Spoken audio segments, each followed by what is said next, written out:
Hello, and welcome to Wine Library TV 2. That's right, there's so much wine out there to taste that we had to get 2 Wine Library TV channels to do it.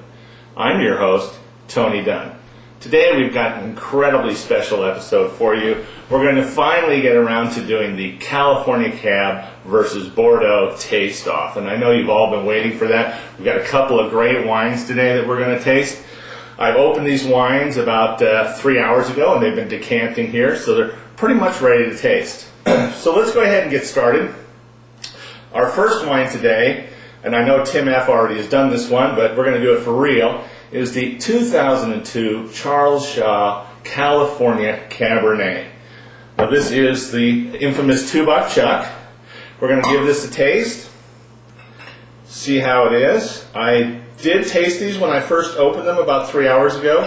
The nose on the $2 Chuck was basically it smelled like dust with a little bit of strawberry. So if you take some strawberries and then go get your vacuum cleaner and open up the container and pour out all of the dust onto those strawberries, that's about what it smelled like.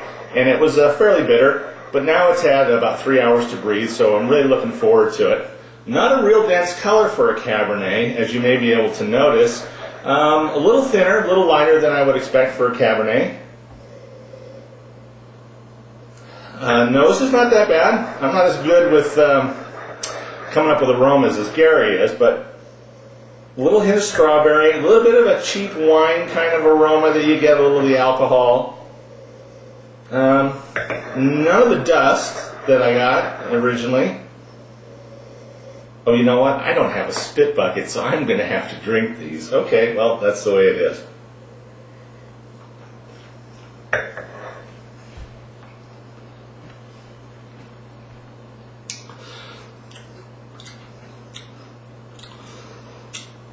This has improved dramatically since I opened it. It was bitter on the finish, not much fruit. This is actually not that bad a bottle of wine, particularly for $2 or $3 if you live back east. Not particularly complex.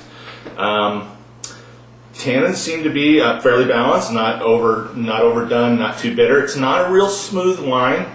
It doesn't have a whole lot of depth to it, not a whole lot of complexity. Fruit is all right. It's a little hot on the finish, but not too bad. Actually, that's not, this is the first time I've ever had $2 Chuck.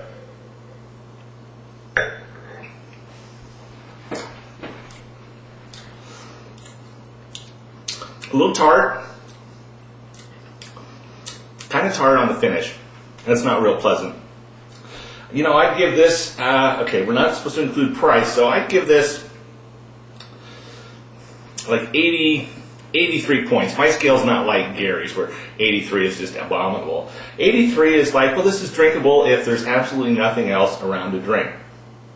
I'm actually surprised. That's not that bad a wine. Okay, let's move along to the 2003 Kirkland Pauillac Bordeaux.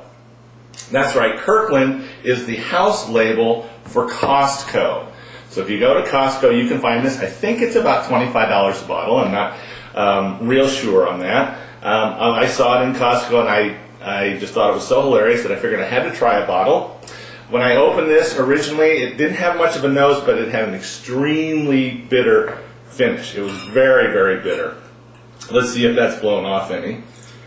Yes, it was extremely unpleasant.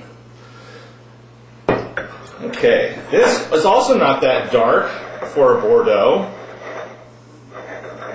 It's actually pretty similar to the Charles Shaw as far as the color. It's maybe a little bit darker than the Charles Shaw. Not that much. A little earthier nose. Not quite your classic Bordeaux. There's definitely a lot more fruit.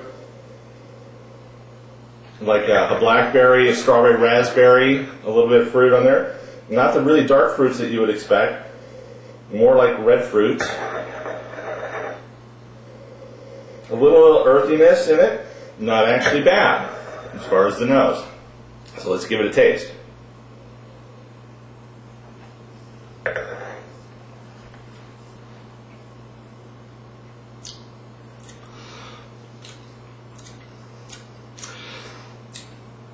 Most of the bitterness is gone, but now it's got really, really big tannins. There is a little bit of bitterness on the mid palate, not a huge amount of fruit, which I think a lot of people aren't going to like so much. A little tartness on the finish. This wine really doesn't have a whole lot to offer. It's not. I'm not gagging on it, but it isn't really the best thing that I've tasted. It's kind of thin. Yeah, it's kind of. There really isn't much there. Let's see.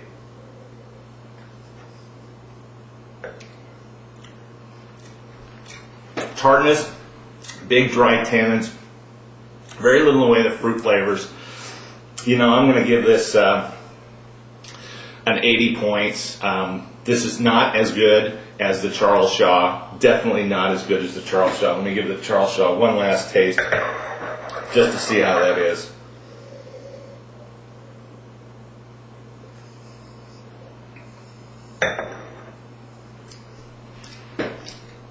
Definitely more fruit in the Charles Shaw. Tannins are smoother, not as big, not as dry, not as tart. Actually, the Charles Shaw is a much better wine. I'll give the Charles Shaw an 84, and I'll give the Kirkland an 80, a big pass, particularly for $25.